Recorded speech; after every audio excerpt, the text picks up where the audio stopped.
I am Valerie Cordes, and I work at Providence as a talent consultant. I really love being the co-chair of the Women's Caregiver Resource Group. I live currently in Southern California, and I also am just really passionate about helping women share their story, helping women use their voice, and I love anything to do with authentic leadership. Michele, I feel like when I think of women leaders, especially women leaders who have changed my life and been a really powerful force for others, I think of you. I don't know that you quite understand the level of impact that you've had on me. I am Michele Manning-Herman. I also work at Providence. I have been at Providence for over 20 years and live in the Pacific Northwest, where I was born and raised. I am the former strategy chair for the Women's Caregiver Resource Group. It was one of the most incredible experiences of my life to be a part of that leadership team to help bring the WCRG to life.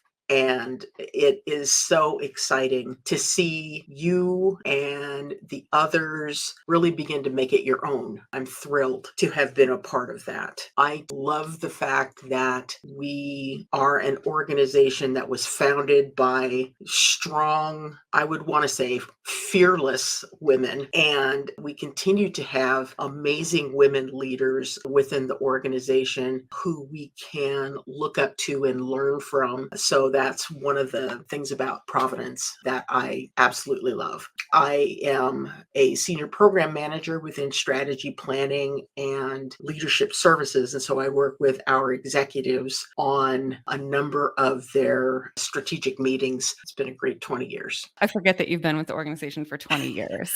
Man, me 16, you 20. I feel like we're bringing some legacy to this conversation. Yes, indeed. You were telling your story about the WCRG.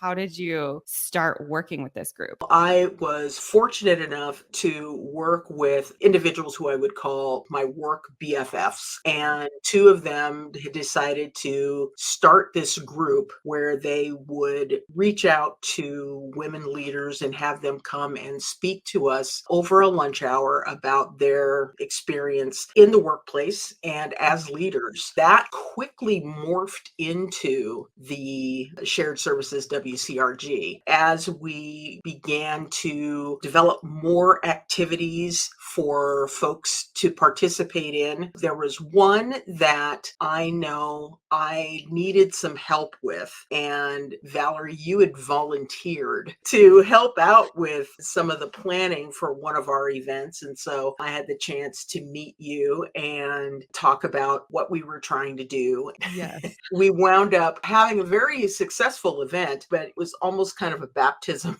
by fire for you.